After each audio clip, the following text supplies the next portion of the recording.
نحمده ونصلي على رسوله الكريم اما بعد فإن خير الحديث كتاب الله وخير الهدي هدي محمد صلی اللہ علیہ وسلم۔ ہمارا چینل دیکھنے اور سننے والے تمام بہنوں اور بھائیوں کو ہماری طرف سے السلام علیکم۔ جو بھائی ہمارے چینل پر نئے آنے والے ہیں تمام بہنوں اور بھائیوں سے گزارش کی جاتی ہے کہ ہماری حوصلہ افزائی کے لیے ہمارے چینل کو سبسکرائب لازمی کر لیں تاکہ آنے والی ہر نئی ویڈیو اب تک پہنچتی رہے۔ اور اس کے بعد تمام بھائیوں سے ہر ویڈیو میں گزارش کی جاتی ہے کہ ویڈیو کو شروع سے لے کر آخر تک لازمی دیکھیں۔ اس کے بعد ہر ویڈیو میں کہا جاتا ہے کہ یہ جو فون نمبر ہے یہ رشتے کروانے والی میڈم صاحبہ کا فون نمبر ہے۔ اس کے باوجود لوگ آ کر میڈم صاحبہ کو بہت زیادہ پریشان کرتے ہیں، حالانکہ پتہ بھی ہے کہ یہ میرج سینٹر کا نمبر ہے، اس کے باوجود میڈم صاحبہ کو پریشان کرتے ہیں۔ کوئی وائسیں مانگ رہا ہے، کوئی کہتا ہے مجھے یقین نہیں ہے مجھے کال کر لیں، کوئی کچھ کہانی سنا رہا ہے، کوئی کہہ رہا ہے مجھے یقین نہیں ہے مجھے وائس کر دیں۔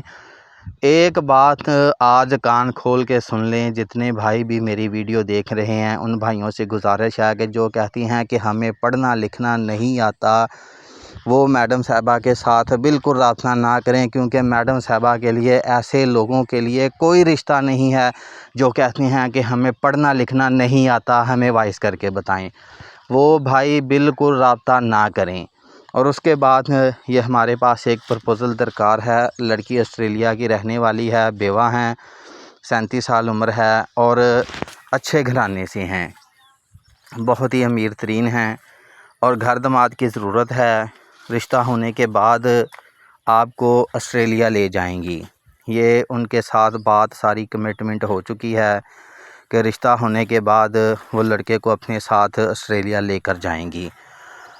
آخر میں ہر ویڈیو میں گزارش کی جاتی ہے کہ جو ہماری فیس ہے وہ رشتہ کروانے کی فیس جو ہے وہ ایڈوانس میں ہے۔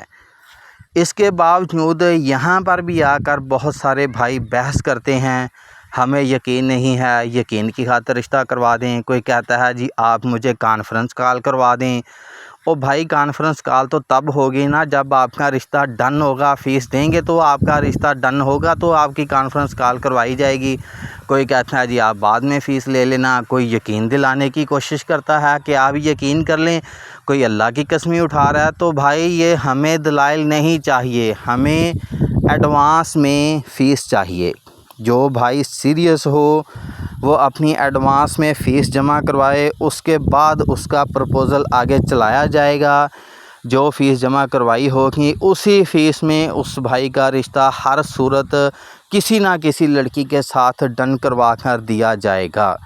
اور جو بھائی کہتے ہیں کہ ہمیں پڑھنا لکھنا نہیں آتا ان بھائیوں سے بھی گزارش ہے کہ خدا را وہ اپنا وقت برباد نہ کریں۔ جن کو پڑھنا لکھنا نہیں آتا میڈم صاحبہ کے پاس ان کے لیے کوئی رشتہ نہیں ہے، ان کے لیے کوئی گنجائش نہیں ہے، وہ بالکل رابطہ نہ کریں۔ جس کو پڑھنا لکھنا نہیں آتا اس کا رشتہ ہم کیسے کروائیں؟ ہمارے پاس تو امیر ترین رشتے ہیں، گھر داماد کے رشتے ہیں اور لوگ ہمارے اوپر میڈم صاحبہ کے اوپر یقین کرتے ہیں۔ وہ تو کہتے ہیں جی میڈم صاحبہ آپ کو جہاں مناسب لگتا ہے آپ کروا دیں، اور کچھ بھائی کہتے ہیں کہ ہمیں یقین ہی نہیں ہے۔ خدا را جس بندے نے آنا ہے وہ اپنا یقین مضبوط کر کے آئے۔ کمزور یقین والے اور اس کے بعد کم پڑھے لکھے جن کو لکھنا پڑھنا نہیں آتا وہ بالکل رابطہ نہ کریں اور میڈم صاحبہ کو بلا وجہ کالز بھی نہ کریں۔ جزاکم اللہ خیر، اللہ حافظ۔